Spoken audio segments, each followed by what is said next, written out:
Assalamualaikum warahmatullahi wabarakatuh. Alhamdulillahilladzi nahmaduhu wa nasta'inuhu wa nastaghfiruh wa na'udzu billahi min syururi anfusina wa min sayyiati a'malina. Qala Allah Ta'ala fi kitabil karim, a'udzu billahi minasyaitonir rajim. Ara'aital ladzi yukadzibu bid-din fadzalikal ladzi yad'ul yatim wa la yahuddu 'ala ta'amil miskin. Hai Muhammad, tahukah engkau orang-orang yang mendustakan agama? Fadzalikal ladzi yad'ul yatim. Pertama kata Allah, mereka adalah orang-orang yang menghardi, yang membenci, tidak suka kepada anak yatim. Wala yahuddu ala ta'amil miskin. Juga mereka tidak menganjurkan untuk memberi makan fakir miskin. Bapak, para jamaah sekalian, kita baca yang ini saja. Ayat ini turun disebabkan oleh sebuah asbabun nuzul. Asbabun nuzulnya adalah dulu di kalangan pemimpin kaum kafir Quraisy ada kebiasaan atau tradisi tiap minggu mereka memotong atau menyembelih unta. Lalu dengan unta disembelih sekali seminggu, mereka makan besar. Bakso awaknya mereka bagadang dengan daging unta yang disembelih itu. Lalu satu kali ketika mereka tengah enak-enak makan daging unta, datang seorang anak yatim. Anak yatim itu tahu rupanya bahwa para petinggi kaum Quraisy itu tengah keenakan makan daging unta. Si anak yatim itu datang untuk mengharapkan sedikit supaya diberi oleh para pemuka kaum Quraisy itu. Karena apa?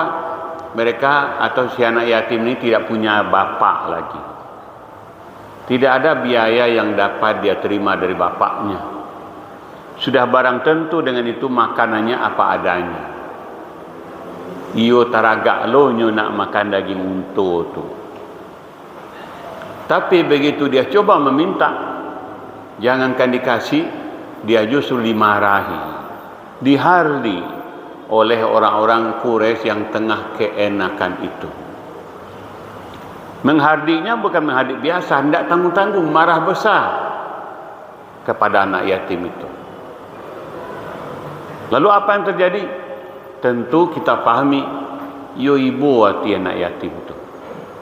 Jangankah dia giah karena bera oleh orang-orang Quraisy yang tengah keenakan makan daging unta. Maka disebabkan itu turunlah ayat ini. Jadi surat yang disebut dengan surat Al-Ma'un, kita semua agaknya hafal dengan ayat itu, lengkap. Ayatnya termasuk ayat yang terpendek dalam Al-Quran. Tapi ini ayatnya ternyata syarat makna. Maknanya begitu mendalam. Coba bayangkan Allah mulai kalimat ini dengan kata ara'aita. Ara'aita kalimat tanya. Artinya dalam bahasa kita, tahukah engkau? Yang bertanya adalah Allah. Lalu pertanyaannya dihadapkan kepada Nabi Muhammad. Lalu yang jadi pertanyaan kita, kok Allah bertanya kepada Nabi Muhammad? Apakah Allah tidak tahu siapa yang mendustakan agama itu? Sudah barang tentu bukan Allah tidak tahu. Bukan pula Allah meminta jawaban dari Nabi Muhammad. Allah mulai ayat ini dengan kalimat tanya.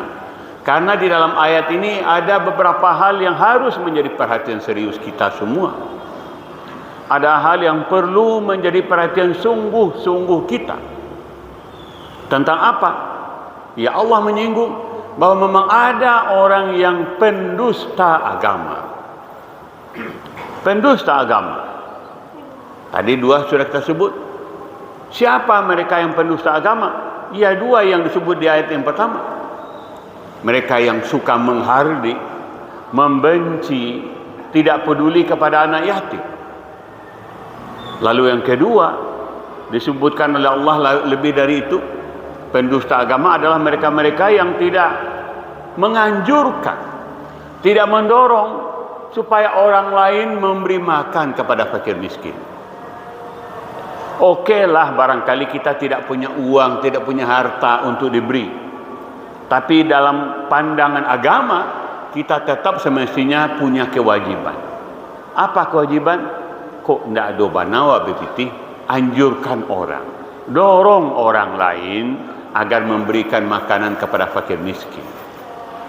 Tapi ini tidak, sudahlah tidak memberi, menganjurkan pun tidak juga. Lalu jadi pertanyaan kita, kenapa kok Allah menyebut mereka sebagai pendusta agama?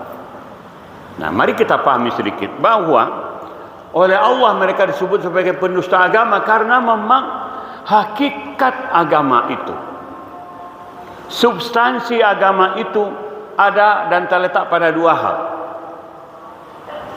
Pertama, terletak pada adanya jiwa dan sifat kasih sayang. Agama itu ada dan agama itu bisa memperbaiki kehidupan kalau ada jiwa dan sifat kasih sayang. Yang kedua, substansi agama itu selain dari sifat kasih sayang adalah ada kepedulian. Ada kepedulian. Maka inilah substansi agama. Dua hal ini. Kasih sayang dan kepedulian.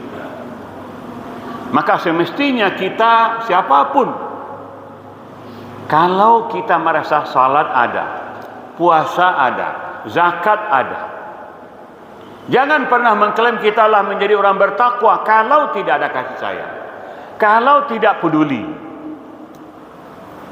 Jangan pernah mengklaim kita sudah menjadi hamba Allah yang taat dengan hanya salat, dengan hanya puasa, dengan hanya zikir, tapi tidak peduli dengan anak yatim, suka memarahi anak yatim, tidak peduli dengan memberi makan kepada fakir miskin. Kaum muslimin berbahagia, oleh karena itu tuntutan Allah kepada kita adalah taat salat iya, puasa iya, zakat dan haji iya. Tapi semestinya ini diperkuat dengan dua hal tadi. Ada kasih sayang dan ada kepedulian. Kalau itu kita miliki, insya Allah kita tidak tergolong kepada orang-orang yang mendustakan agama. Tapi kalau seperti yang saya katakan tadi, hanya salat saja rajin, puasa saja rajin, tapi tidak peduli kepada fakir miskin, suka membenci anak yatim, maka inilah yang disebut oleh Allah sebagai pendusta agama. Mudah-mudahan mari kita sadari bahwa ibadah kita, keagamaan kita, ketaatan kita kepada Allah, kedekatan kita kepada Allah akan sangat ditentukan bukan saja hanya ibadah personal, tapi sangat ditentukan oleh sifat kasih sayang dan kepedulian terhadap sesama, terutama dalam hal ini anak yatim dan fakir miskin. Mudah-mudahan ada manfaatnya. Wabillahi taufiq wal hidayah. Wassalamualaikum warahmatullahi wabarakatuh.